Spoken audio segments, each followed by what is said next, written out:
Mostly the mat here with another cheesy confederation, this time for Imrik to confederate Kalidor in 3 turns. Turn 1, you want to enter channeling stance. This will allow your fire mage to get a little bit of extra experience and level up faster. Defeat your starting enemy army. If you take your time, you should take almost no damage in these early battles. You can stand behind some trees while they waste their grudge thrower ammunition. You take Imrik and your dragon and just circle the dwarf formation until they bunch up for a good dragon breath. Keep circling the dwarfs to keep them in a blob. Use your fireball spell as well. More circling, more dragon breath, more fireballs, more circling, dragon breath, fireballs. Once you've damaged them enough, isolate some of their units and destroy them one by one. Use the dragon's terror as well to rout them faster. If you do take damage, remember to run down all of the routers to get extra captives. It'll give you more replenishment. You can take this option to top up your army.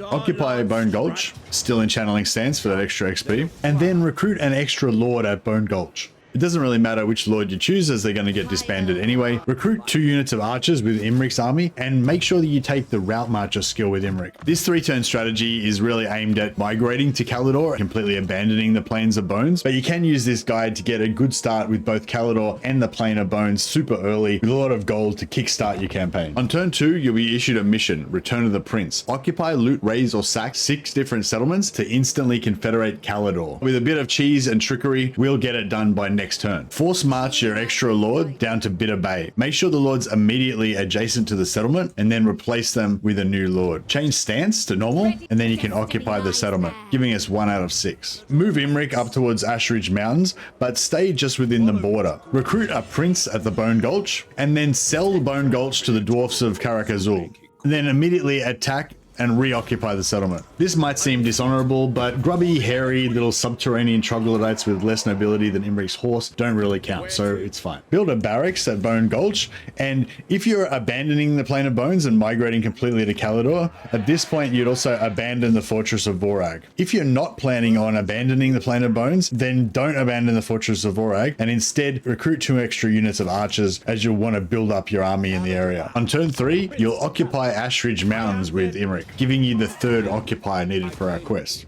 Force march the lord from Bitter Bay to directly adjacent to the Fortress of Vorag. Replace that lord, change stance, and then occupy, giving us our 4th point for the quest. Next, recruit an extra lord at Bitter Bay. Then enter diplomacy with the Darklands orcs and sell them Ashridge Mountains, Bitter Bay, and the Bone Gulch for a tidy amount of cash. Now we've already occupied Ashridge, Bone Gulch, and Bitter Bay once, so occupying them again won't give us any more points towards our quest. However, we can get another point by sacking these settlements. You can just immediately sack Bone Gulch and Bitter Bay now to complete the quest, but before we do that, declare war on the Darkland Orcs. Because we traded the settlements to a different race this turn, there'll be no garrison, so you can reoccupy all of your settlements without any battles. Once you have all of your settlements back, recruit a 2nd lord at Bone Gulch, and then sell the settlements again, this time to Drazoth for even more gold. Declare war immediately on Drazoth and then reoccupy Ashridge Mountains. Sack Bone Gulch in order to get the 5th point for our quest, and then sack Bitter Bay to get your 6th point. Take the Confederation option and you've got Kalidor on turn 3 as well as a heap of cash to get you started with your conquest of Ulthuan. Once you have the Confederation, you can make peace with the Karakazul dwarfs. They'll pay you thousands of gold for the privilege. Use your extra lord to reoccupy Bone Gulch. Then if you want to completely migrate to Kalidor, you can sell Ashridge Mountains and Bone Gulch to the Karakazul dwarfs. Disband all of your units.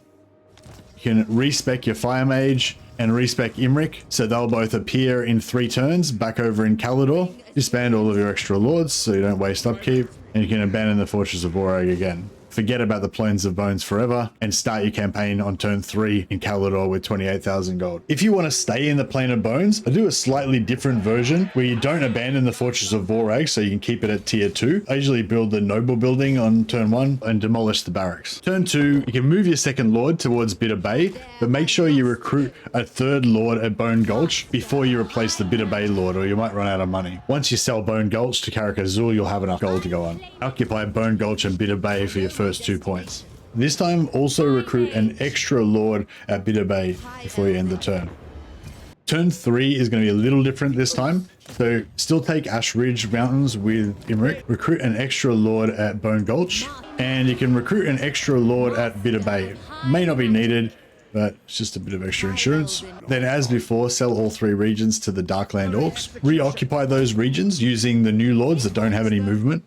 And then sell all those regions again to Drazoth. Next, take one of the lords at Bitter Bay that has movement and sack it. Then force march that lord up to the Fortress of Vorag. Take the lord that has movement at Bone Gulch and sack that. Force march that lord up to join Imrik at Ashridge Mountains. Using the lords that have no movement, you can reoccupy the settlements, but don't occupy Ashridge Mountains. You should now be at 5 out of 6 for the quest. If you don't want to abandon and reoccupy the Fortress of Vorag, you won't be able to complete the quest on turn 3. You have to wait one more turn. Ashridge has already been occupied to give us a point towards the quest. We can also sack it, but not in the same turn. Force march the other lord with movement from Bitter Bay up to the Fortress of Vorag, and then you can disband the 2 extra lords at Bitter Bay and Bone Gulch. Replace one of the lords at the Fortress of Vorag with a new lord that you want to use. Change their stance, and then they can recruit a couple of archers. Recruit a noble hero at Fortress of Vorag, and then you can demolish the Elven Gardens. You can also demolish the barracks at Bone Gulch. Don't forget to make peace with Karak Azul. On turn 4, you can sack Ashridge Mountains with your extra lord. For some reason that didn't trigger the quest. So occupy it. That gets us the quest, and Confederation with Kalidor on turn 4. Now, this is not necessarily the easiest start with Imrik. If you keep both the Plane of Bones and Kalidor, it's going to be quite a challenging start. But if you want to take that on, having nearly 30,000 gold on turn 3 or 4 should help you get started.